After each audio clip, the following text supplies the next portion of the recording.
Assalamualaikum warahmatullahi wabarakatuh. Di video kali ini saya akan menjelaskan mengenai unsur-unsur dalam hadis. Ini adalah materi bab ketiga dalam pelajaran Quran Hadis kelas 10 semester genap. Oke, langsung saja. Di sini ada table of contents, yaitu apa aja sih yang akan dibahas dalam video kali ini. Yang pertama itu sanad, yang kedua matan, dan yang ketiga itu rawi. Jadi karena babnya membahas mengenai unsur-unsur hadis, maka yang dibahas ya tiga ini. Karena tiga ini merupakan unsur-unsur dari hadis. Yang pertama yaitu sanad. Apa sih pengertian sanad itu? Sanad menurut bahasa artinya yang menjadi sandaran, tempat bersandar, pegangan, atau pedoman. Sedangkan menurut istilah, sanad artinya mata rantai para perawi hadis yang menghubungkan kepada matan atau isi hadis.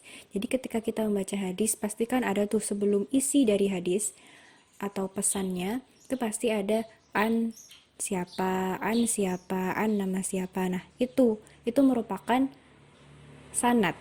Jadi kayak orang-orang yang menghubungkan, orang-orang yang menjadi media penyampaian sanadnya itu siapa aja. Media penyampaian hadisnya itu siapa aja, itu pengertian dari sanad. Kemudian unsur yang kedua yaitu adalah matan.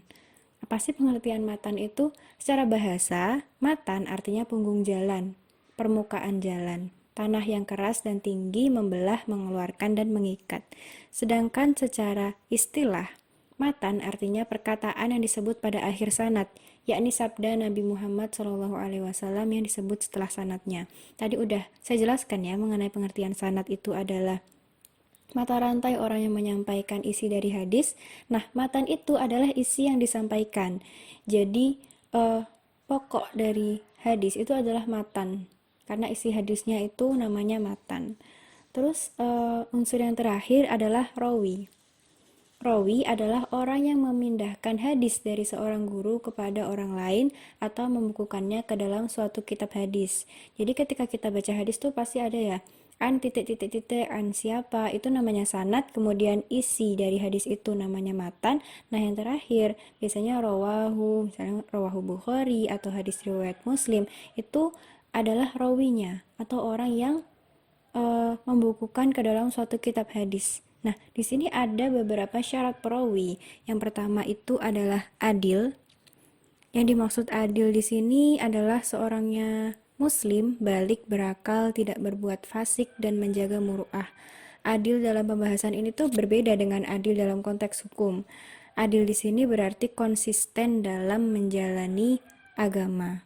Dan dapat juga diartikan orang yang konsisten itu orang yang dapat menjaga diri dari perilaku tercela. Kemudian yang syarat yang kedua itu adalah dobet. Dobet itu punya dua pengertian. Yang ada dobet sodran dan juga dobet kitaban.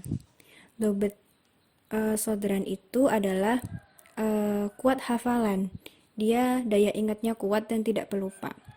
Itu adalah dobit sodron. Sedangkan dobit kitaban itu adalah beliau dapat menjaga apa yang tertulis dalam kitab hadis dari gurunya dengan sebaik-baiknya, sehingga nggak ada perubahan dalam tulisannya itu. Itu dua macam dobet. Itu yang menjadi syarat-syarat perawi itu ada dua, yaitu yang pertama tadi adalah adil dan yang kedua adalah dobet. Kemudian kita langsung saja tentang contoh langsung, contoh sanad, matan, dan rawi. Di sini ada hadis. Nah, yang saya garis bawahi, an ibn Syihab, an Hamzah, anil Abdillah, an Umar, an ibni Umar. Nah, ini merupakan sanad dari hadis. Kemudian qala sami'tu Rasulullah sallallahu alaihi wasallam qala bainama ana naimun. Nah, ini mulai masuk ke dalam matan atau isi hadisnya. Kemudian yang terakhir yang saya beli warna hitam, rawahul Bukhari, itu merupakan perawinya. Jadi perawinya itu adalah Imam Bukhari. Oke, mungkin itu saja yang bisa saya sampaikan dalam video pembelajaran hari ini.